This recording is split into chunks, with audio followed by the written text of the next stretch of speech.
भीमराव अंबेडकर ने कहा था 20वीं सदी मनुवादियों की और 21वीं सदी इस 85% वर्ग की।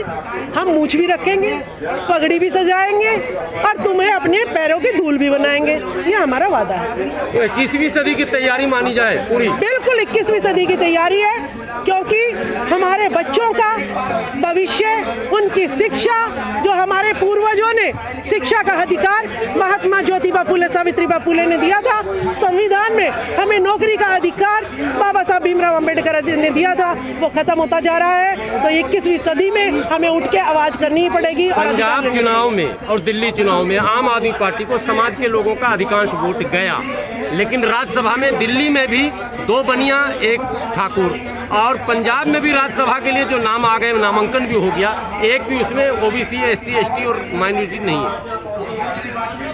देखिए, काशीराम जी बहुत बड़ी लड़ाई लड़के गए थे। उन्होंने एक मुद्दा रखा था, 85% जनता एक हो जाओ, तिलक तराजू और तलवार, इस पे भरोसा ना करो, क्योंकि इन्होंने तुम्हें गुलाम बनाया था, तुम्हारे साथ शोषण किया था। देवदासी प्रथा हो, सती प्रथा हो, अशिक्षा हो, मानव को गुलाम बनाना हो, पानी का अधिकार नहीं था। और फिर भी हम लोग जो 22.5% बाबा साहब अम्बेडकर फिक्स करके गए थे कि SC ST के मंत्री बनाने ही बनाने हैं, MP MLA बनाने ही बनाने हैं, तो ये इनकी मजबूरी के कारण इन्हें MP MLA बनाने पड़ते हैं। लेकिन जहाँ इनकी मजबूरी नहीं है, वहाँ ये स्वर्ण जाति के जो है राज्यसभा में सांसद और लोकसभा में जो है अपना मंत्री बनाकर ये केंद्रीय मंत्री। समाज के बीच इन मुद्दों को रखेंगे आप लोग कि नहीं रखेंगे? देखिए, रिश्तेदारी मुद्दा है कि नहीं? देखिए, जब बाबू जगदेव प्रसाद जी ने कहा था पहली पीढ़ी गोली खाएगी, दूसरी पीढ़ी जेल जाएगी, तीसरी पीढ़ी राज करेगी, तो हमें तो हिस्सेदारी, जब तक हम अपने हक मांग रहे हैं, हम किसी का हक नहीं छीन रहे, हमें तो जो हमारे छीने हुए हक है उनके लिए लड़ाई लड़ रहे हैं। तो 100 में से 90% हक धन, जमीन, शासन प्रशासन पर हमारा है। या तो आप शांति से संविधान के तहत हमें दे दीजिएगा, नहीं तो लड़ने के लिए, मरने के लिए हम लोग खड़े ही हैं। मनुवादियों की पार्टी जो है संगठन बनाती है, पन्ना प्रमुख तक बनाती है। हमारे समाज में ऐसा दल कोई नहीं है जो संगठन को इतना ज़मीनी स्तर तक ले जाए। क्या इस पर नज़र है आप लोग की? देखिए, बिल्कुल नज़र है हमारी। हमारा सारे धन, जमीन, सब कुछ लूट लिया गया, आपको पता ही है। तो आज हमारा जो लोग हैं आर्थिक रूप से संपन्न नहीं है, इनके पास पैसा है, या हमारे लोगों के हक SC ST OBC माइनॉरिटी का जितने भी स्कीम आते हैं उनके पैसे खाते हैं, सरकारी जितने भी ठेके होते हैं अपने लोगों को देते हैं। तो आर्थिक व्यवस्था 1% लोगों के हाथ में है, तो ये चाहे कुछ भी करे, ये कर लेते हैं। हम लोगों के पास क्या है, हमें जो है रोजी रोटी भी कमानी है और ये सामाजिक लड़ाई भी लड़नी है, राजनीतिक लड़ाई भी लड़नी है। इसीलिए हमारा काम कछुए की स्पीड की तरह है, थोड़ा धीरे है, लेकिन इसका परिणाम बहुत स्थायी होगा और अच्छा होगा।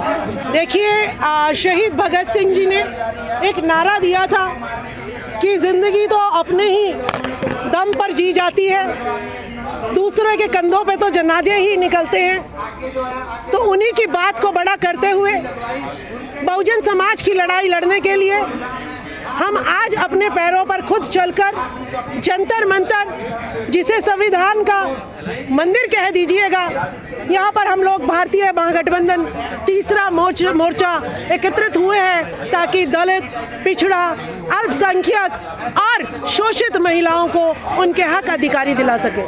उत्तर प्रदेश चुनाव के बाद बहुत सारे दल निराश हैं, आप लोगों में ऊर्जा है भी? इसमें निराशा की कोई बात नहीं है। लुटेरा तो लूटेगा ही। अगर कमेरा वर्ग काम करना छोड़ देगा तो देश का निर्माण कैसे होगा? तो हमें तो पता ही है कि जितनी भी बीजेपी, कांग्रेस, आम आदमी पार्टी, ये स्वर्णों की पार्टियां हैं जो अपने आप को स्वर्ण कहती है, जैसे तो उनके सोने के शरीर है। तो वो तो हमें शूद्र बना के अपनी हमसे सेवा लेना चाहती है, और उनके पास में आज जो है भय दिखाकर, भय, भूख, भ्रष्टाचार, ये 3 ऐसी चीजें हैं जिन्होंने देश को दोबारा से मनुवाद से लेके पूंजीवाद तक लाके खड़ा कर दिया, और हम दोबारा गुलाम जो है, संविधान हमारा मिटाने की साजिश चल रही है और दोबारा से गुलाम हमें बनाने की साजिश प्रक्रिया चल रही है। आपको खबर मिली होगी कि मोच रखने पर एक युवक की हत्या कर दी गई। ऐसी परिस्थिति में दिल्ली चुनाव को कैसे आप लोग किस नज़र से देख रहे हैं? हालात तो समझ ही रहे कैसे हैं। देखिए, आप तो मूंछ की बात कर रहे हैं, यहाँ पर तो महिलाओं को तन ढकने का भी अधिकार नहीं था। आप सोचिए कि एक इंसान जब कपड़े का भी आविष्कार हो चुका है, उसके बावजूद भी वो तन नहीं ढक सकता। तो इन स्वर्ण जाति लोगों से हम कैसे विश्वास कर सकते हैं कि ये हमें जो है ऊंचा सिर करके चलने में और हमें मूंछें रखने में हमें जो है ना ये अधिकार देंगे। लेकिन देश हमारा, राज तुम्हारा, कब तक?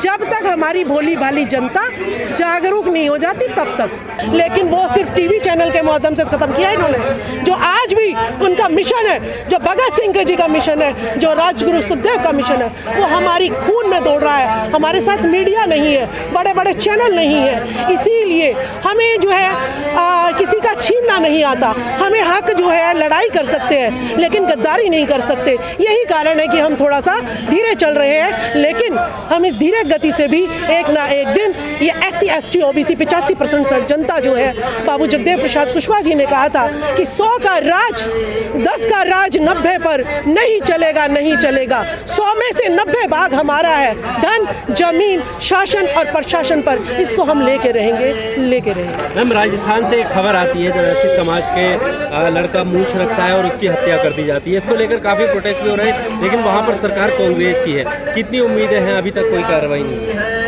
देखिए, आपको मैं एक बात और कर दूं कि ऐसी जो बीजेपी, कांग्रेस और आम आदमी पार्टी में जो SC ST OBC के, चाहे वो मुख्यमंत्री हो, चाहे सांसद हो, चाहे एमएलए हो, ये बेचारे कठपुतली हो। आज हमारा ना तो मीडिया है, ना न्यायालय में हमारे जज बैठे हैं, ना ही जुडिशरी में जो उसमें जो है मीडिया में हमारे लोग हैं, ब्यूरोक्रेसी में कहीं पर भी हमारे लोग नहीं है, जिसकी वजह से जो है ये लोग आज भी, चाहे आम आदमी हो स्वर्ण जाति का, वो हम पर हावी हो रहा है। अरे तुम्हारे बाप की क्या जो है ना जागीर है, हमारा शरीर हम कुछ भी रखें, तुम्हारा क्या जा रहा है इसमें? लेकिन कोई बात नहीं, जुल्म की, शोषण की एक इंतहा होती है, और जब ये इंतहा खत्म हो जाएगी, जब हम लोग हावी हो जाएंगे, तब ये हमारे चरणों में गिर के, हमारे पैरों में गिर के हमसे माफ़ी मांगेंगे, और हम इनको तब बख्शेंगे और इनका जो 10% जो 15% हिस्सा है वो दे देंगे, क्योंकि हमने लूटना, शोषण करना नहीं सीखा है। और मैम, समाज के लोग SC ST के नाम पर जिन लोगों को चुनते हैं, और आज भी वो मोदी सरकार में कितने सारे मंत्री हैं जो SC ST समाज से आते हैं, वो क्यों खामोश रहते हैं? किशन स्वरूप जी इसका जवाब देंगे